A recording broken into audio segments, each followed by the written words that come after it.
So you understand people. You can read a room. You've got, as my students would say, some riz. So what? Why would anyone pay you for that? Today, the economics of social skills. Why they create value, why good managers are worth far more than they're paid, and why the person who can make the sale may end up as the most valuable link in an AI economy. Hi, everyone. Welcome to the Context Window. This week is the final part of a three-part series about the future of human work in an age of superintelligent AI. Part one was about the principle of comparative advantage, which tells us that AI being better than us at everything won't necessarily put the human race out of work. Part two, last week, was my stake in the ground. I think social skills, meaning the ability to understand other people well so you can work with them, are very important and likely to become more important in an AI future. And that's because we learn about social relationships and networks much more efficiently than AI, mainly because we have evolved to do it well. Just as important, we learn differently by building mental models of each other, whereas LLM learning happens through brute force pattern recognition. This week answers what is, in some sense, the most important question. Why are social skills valuable in the first place? You understand people, you can get some people to trust you, you got some riz, so what? Why would anyone get paid for that? To answer that question, let's go back to the task trade model I covered in part one. We had, if you recall, two researchers, Goldin and Katz, collaborating in the production of research papers, which required just two tasks, data analysis and writing. These tasks were what we called perfect complements, meaning you couldn't be data heavy or writing heavy. You need exactly 1 unit of each to produce exactly one paper. Goldin could produce 3 units of data and 6 units of writing per year. For Katz, it was the opposite. Now, if you're listening, not watching, just imagine in your mind's eye a beautifully constructed, symmetric 2x2 table where the rows are Goldin and Katz, the columns are data and writing, and the numbers in the 2x2 are 3, 6 in row 1 and 6, 3 in row 2. Hang it in the Louvre, right? Okay. Now, recall that each author, Goldin and Katz, could produce 2 research papers on their own, and they'd spend twice as much time on the task they were half as good at. So, just to review here, Goldin would spend 2/3 of her time on data and 1/3 on writing, producing 2 units of each for 2 total papers per year. Same for Katz, just the opposite time allocation. Now, recall also that if they collaborate, they will each produce 6 units of the task they are good at for 6 total papers. 6 is more than 4, so task trade gives them 2 extra papers per year. Now, this simple example, again, review from last time, shows the gains from trade. And the magic comes from specialization and division of labor. Each person spends their scarce time on what they do best. Now, once you look around for it, you see comparative advantage and the benefits of specialization everywhere. Adam Smith, who published The Wealth of Nations in 1776 and is the OG economist, used the example of a pin factory. He says that making pins requires 18 different operations: straightening the wire, cutting it, attaching the head, so on. Doing each one requires lots of switching costs and different tools, and so a single worker working alone could, he claims, produce at most 20 pins per day. Maybe not even 1. It's a hard thing to make a pin.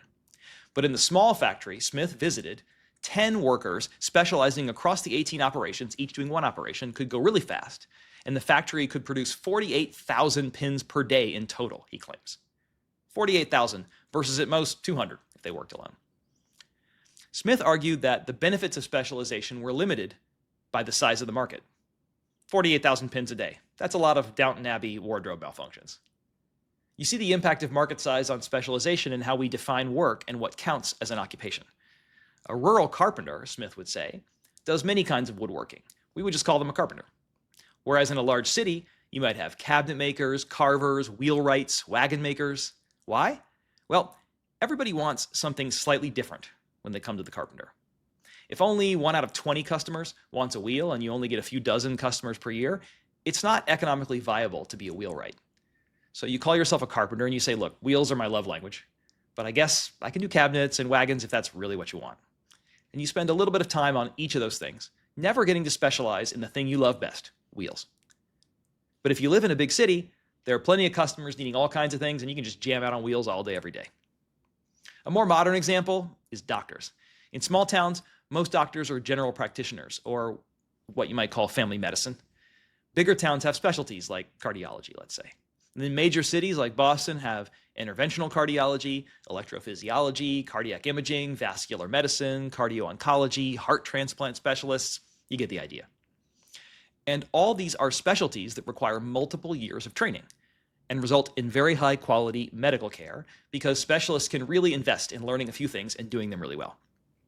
Okay, so economic specialization increases productivity, fine. But here's a question. What's the limiting force? If specialization is always better, why isn't the economy one big team? Going back to Adam Smith's pin factory, why didn't all the pin factories in England merge into one mega factory like a Borg and divide pin making into 100 tasks rather than 18? Gary Becker and Kevin Murphy wrote a famous paper more than 200 years after Smith, where they say that specialization isn't only limited by market size, it's also limited by coordination costs. Complex production processes need to be organized and put together. Again, think about the pin factory. How do you structure the production line? What's the order of tasks? Where do the workers sit? The more specialization, the more complicated the coordination becomes. And a pin factory is a deliberately simple example, where it's easy to evaluate quality and standardize processes. Think about how much time gets spent coordinating medical care between specialists and hospitals, ordering tests, follow-up visits, second opinions, and don't even get started on insurance. Most of the coordination costs are driven by specialization. If you had a single-family doctor, care would be much simpler, even if it's worse. The coordination cost problem becomes even harder with modern knowledge work. The output of one medical specialist is harder for another specialist to evaluate, and the problems are more open-ended. Who should I call? What should I ask them? What information do I need to know to help? Okay, so let's go back to Goldin and Katz, our old friends. They are working together to write a research paper. Before, we assumed they could coordinate for free, and they could produce 6 total papers working together, rather than 4 working alone. But now, let's introduce some coordination costs.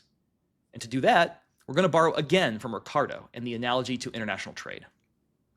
Economists who study trade between countries noticed that we mostly trade with nearby countries. In the case of the US, about 1/3 of our total export volume goes to Mexico and Canada, even though those countries are only about 2% of the world's population. On the other hand, 5% of our exports go to China, even though it is 17% or 1/6 of the world's population. So in international trade, distance matters. Trade economists model this with a concept called iceberg trade costs. Imagine you were trading ice between countries, and some share of it melted along the way. The longer the trip, the greater the melt. So if you had 10 tons of ice, 1 ton might melt on the way to Mexico, but 5 tons would melt on the way to China. So the value of the product diminishes in proportion to the distance it needs to travel. Trading ice sounds ridiculous, but in the 19th century, American ice from the frozen ponds of New York, Boston, and Chicago was exported all over the world, actually. At one point, the ice trade involved 90,000 workers and 25,000 horses, and it changed dietary habits around the world. Our biggest export market was India. Massachusetts Ice helped introduce ice drinks and Western-style ice cream to India. True story. The industry eventually collapsed due to advances in artificial refrigeration, but it was prominent for long enough to at least be an important metaphor in international trade theory. Okay, so without any iceberg trade costs, Goldin and Katz could produce 6 research papers per year. Let's think about the metaphor again. If either author were to write a paper by themselves, they might sit in their office and just crank away at it. But co-authorship requires conversation and meetings and decisions about who's going to do what. If Katz is doing the data analysis, he has to explain it well enough to Goldin so she can accurately describe what they've done in her writing. The time they spend coordinating doesn't directly contribute to paper output. In fact, it subtracts from it, because every minute you spend in a meeting is a minute you can't spend working, as we all know from experience. So in this metaphor, some share of the data or the writing melts along the way, which diminishes the amount Goldin and Katz can gain from trade. The question becomes, at what point is the coordination no longer worth it because the iceberg trade costs are too high? The answer in this simple example is 50%, meaning half of each task is lost when Goldin trades with Katz or vice versa. Any melt less than 50% means they still find it worthwhile to trade, and anything greater than 50% means they go it alone. Okay, now, here is the conceptual leap into social skills. Suppose these iceberg trade costs aren't just states of nature, but attributes of people. So that every time Katz or Goldin or Deming trade with someone else, some share of their work melts or gets lost along the way. And people with less melt have higher social skills. It makes a lot of sense when you think about it. At least I think it does, because I'm the one who came up with the idea. People with good social skills play well with others. In a workplace context, that means being able to divide work productively between yourself and your colleagues to take advantage of the benefits of specialization. Less time gets wasted and more teamwork happens when people have good social skills because they pay a lower cost to trade tasks, as in the Goldin and Katz example. Good social skills mean meetings take less time, not more, which I believe is a great virtue of the theory, as somebody who dislikes long meetings.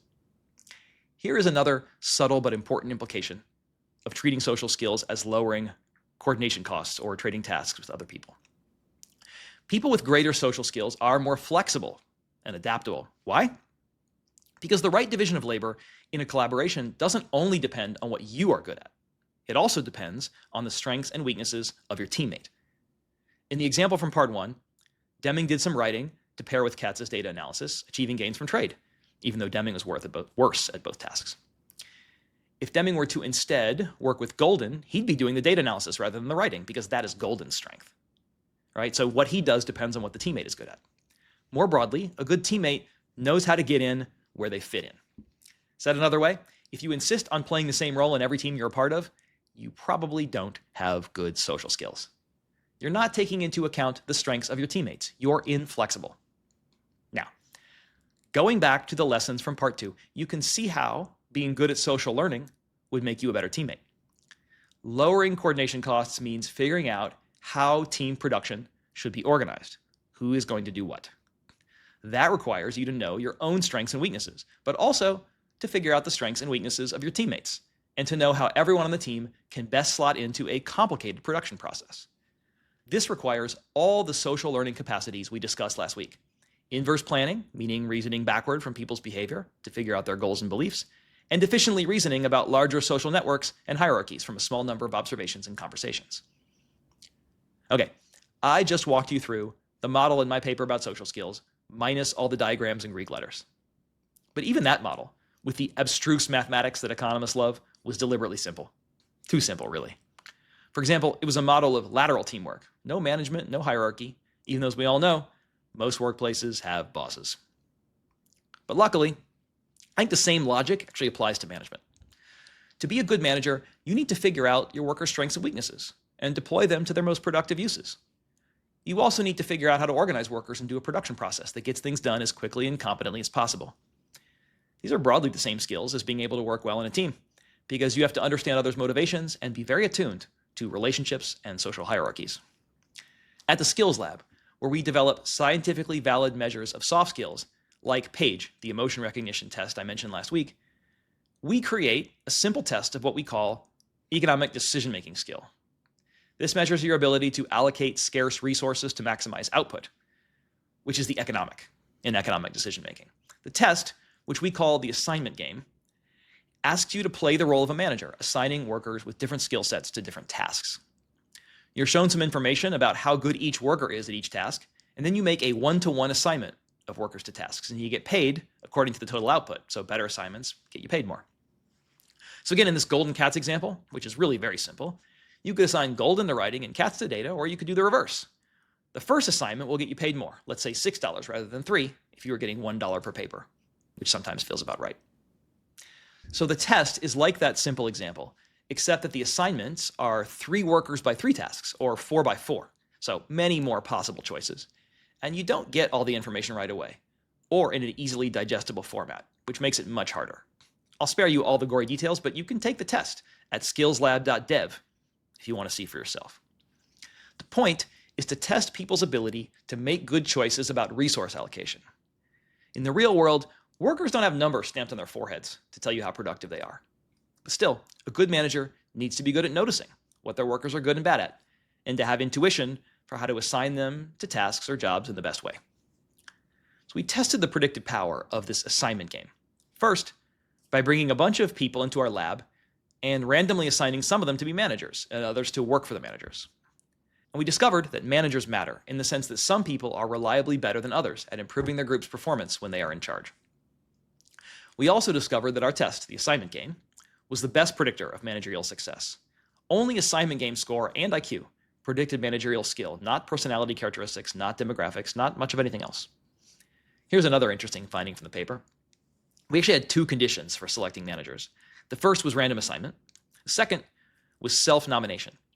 We asked people to rate their desire to be a manager on a 1 to 10 scale, and then we assigned the people with the highest scores to be managers. Those managers were, on average, worse than the randomly assigned ones. They tended to be overconfident in their own skills, and of course, most of them were men. We showed that our assignment game test worked well in a lab. But what about the real world? Well, we did two things on that. First, we matched a subset of experiment participants to their LinkedIn profiles and found that the ones who were randomly assigned to be managers and performed well in the lab were also more likely to have gotten promotions in real jobs. Kind of cool. Second, we gave the assignment game test and some other tests to several hundred store managers in a multi-billion-dollar South American retail chain. The firm regularly rotates managers around stores, so we studied what happens when managers with different skill levels switch stores. And we found that stores had higher total sales and profits when they had managers who scored well in the assignment game. Good managers prevented stockouts, meaning periods of time when the store had sold out of certain in-demand products, keeping the shelves stocked, in other words. And the good managers were good at intervening to fix bottlenecks in checkout lines, like if someone was a big coupon clipper and holding things up, arguing for discounts, they triage that more quickly to keep the line moving. All that added up to a pretty big impact. We simulated what would happen if the retail chain selected managers based on the assignment game score, and we found that selecting the top 1/3 of scorers to be managers would increase monthly sales by about 16%. Even the more conservative simulation, 4.6%, translated into increased profit of about $15,000 to $20,000 US per month. That means that a good manager is worth between $180,000 and $240,000 per year, and they were making only a small fraction of that amount in annual salary. Management skills are real and measurable, and they are seriously underpriced by the labor market. There's also a really great paper by Virginia Minnie. It's in the Quarterly Journal of Economics, which shows that good managers assign the right workers to the jobs that fit them best, which makes the firm more productive and aids the workers' career progression too. She calls the paper "Making the Invisible Hand Visible," which is a play on Adam Smith's invisible hand of market forces guiding economic activity in the right direction through competition. Great title. Now you might ask, how does AI change all this? Does the skill of reading others and figuring out how to get the best out of them generalize to a world where most of the management will be with AI agents rather than people? Funny you ask. Ben Weidman, Yishan Xu, and I have a very recent paper where we ask exactly this question. We first randomly assign people to lead multiple teams of workers and measure their management skill. Then we have the same people manage teams of AI agents doing the same task they were doing with the people. And we find that the correlation between management skill with people and management skill with AI agents is 0.81. In social science, when two measures correlate that highly, you're usually measuring the same thing twice or close to it. That's about as high, 0.81 is, as the correlation between exercise frequency and VO2 max, between years of education and individual income, between smartphone ownership and social media usage, and between height and blocks per game in the NBA. So management skills are basically the same whether the sample is human or silicon. The managers in our study led their groups in something called the hidden profile tasks. They're sort of like a game of Clue, where everyone knows some of the information needed to solve a problem, but no one knows everything. Some clues are public, some are private, and some are just irrelevant. This is a good test of real-world leadership, I think, because organizations are full of private information and tacit knowledge. And good social skills or managerial skills mean you are good at surfacing relevant information through dialogue and filtering what is more and less important. We found in our study that good managers didn't necessarily talk more, but they did ask more questions and engage in more conversational turn-taking. Lots of other leadership studies have validated these things as good practices, which I think gives the result more face validity. Okay, so these studies show how social skills matter for creating economic value, even in somewhat artificial, short-run settings. But there's every reason to think that social skills matter even more in the long run. Repeated interactions allow you to build trust and form relationship-specific capital. Treating people well and showing that you understand them means they are more likely to become repeat customers or colleagues. It also improves performance. I recently read a paper using Medicare data on 2 common heart procedures, which shows that shared work experience between the doctors who perform the procedure and those who provide follow-up care reduces patient mortality rates. Social skills can help establish trust between parties who enter into complex economic relationships. It's really impossible when you think about it for formal legal contracts to specify every relevant action, quality dimension, and future contingency that might occur between people or businesses. That's one reason why business relationships often have a social component. You want to understand people better before you go into business with them, because you can't foresee everything. Can I trust this person when things fall apart? Economists like Bob Gibbons at MIT and Ernst Fair at the University of Zurich pioneered the study of so-called relational contracts, which hang together not because the terms are so carefully constructed, but because both parties value the option to transact in the future. You don't want to screw the other party even if you can, because then they won't work with you anymore. In that case, trust is worth a huge amount, and it's worth even more when the future is more uncertain or when laws and norms are weak. Okay, so hopefully I've convinced you that social skills don't just make you a good hang.